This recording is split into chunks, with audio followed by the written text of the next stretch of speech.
Okay, question for everyone.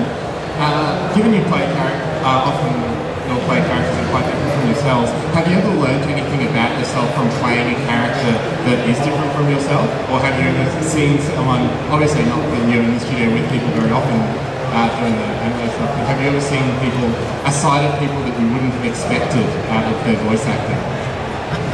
Oh yeah, it's like, the video games can be kind of fun because they're really wild characters. I had to do one, I think it was like Evil Dead 2 or something. I was like, I had to play Satan, you know, so, you know, you got to get in the mindset of,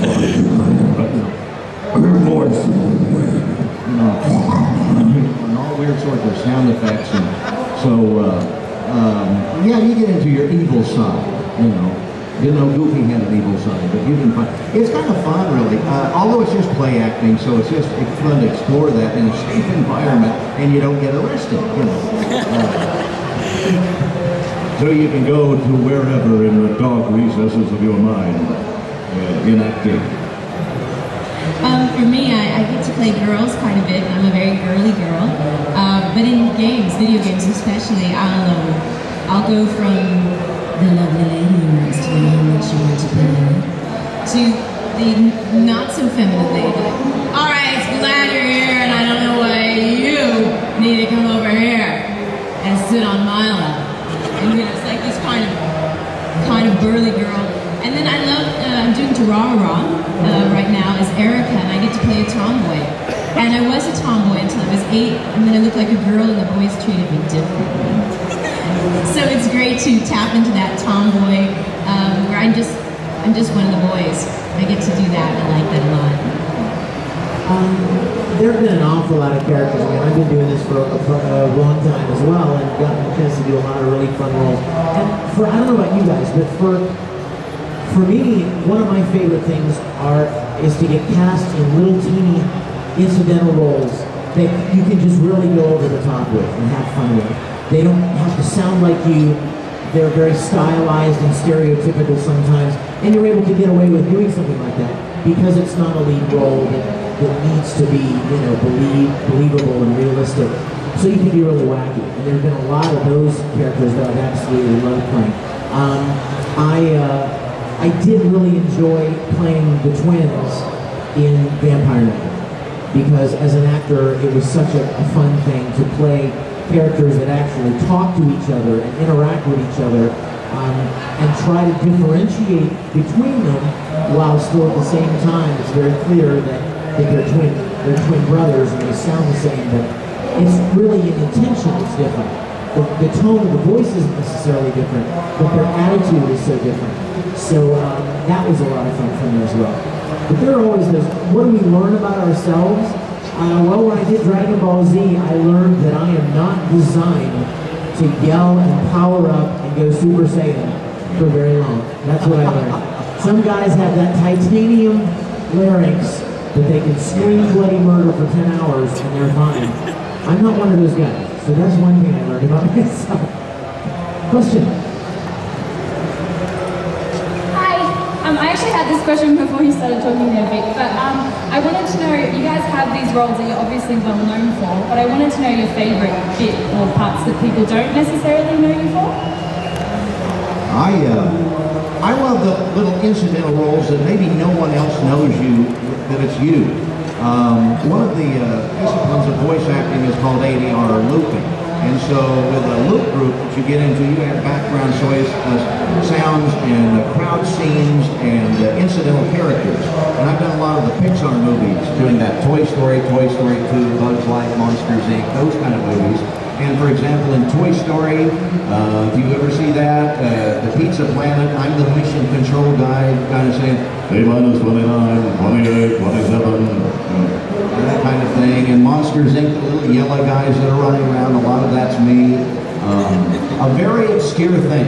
In the movie Beauty and the Beast, when Gaston is going through his big song in the bar, and he throws up 3 eggs and he swallows them, and that's me going, I love knowing that. It's little, I love knowing it.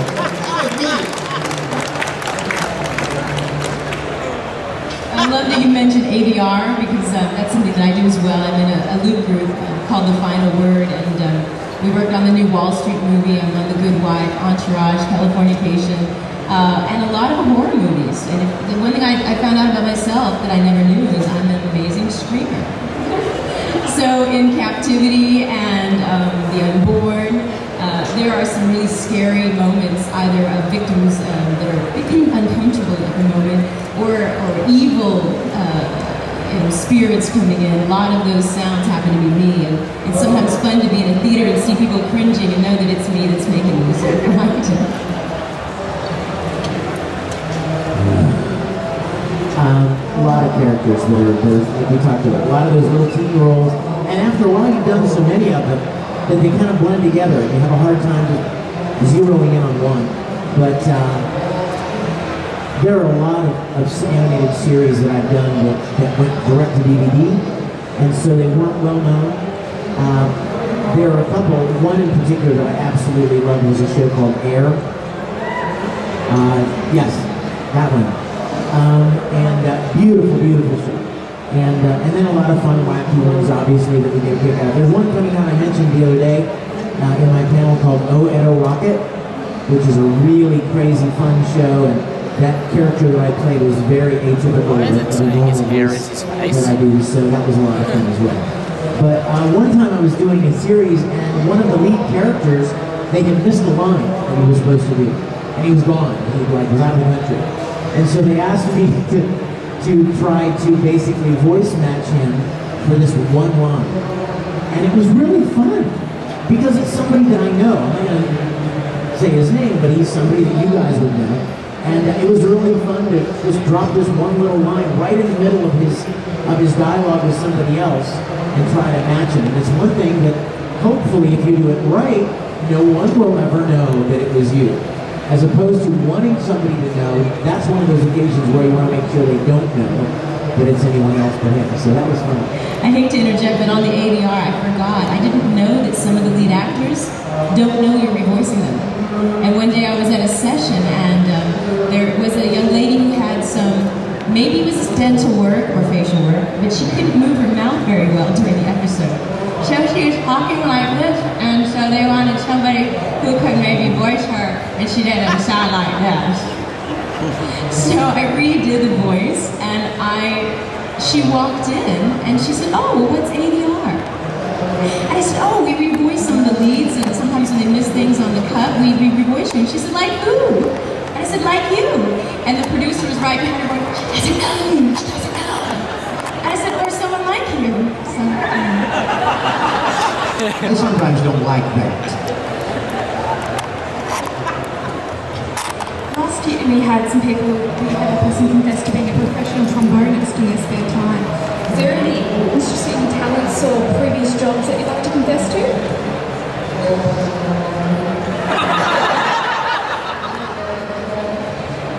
I have a lot of those. Well, in addition to voice acting, my degree is actually in film. So I do a lot of shooting, directing. I'm involved with a web series called Star Trek New Voyages. I'm a big original series Star Trek fan. I mean, the biggest one in this room, I promise. Like, to the point of being a real geek about it. So I do a lot of film work, and shooting, directing, and editing.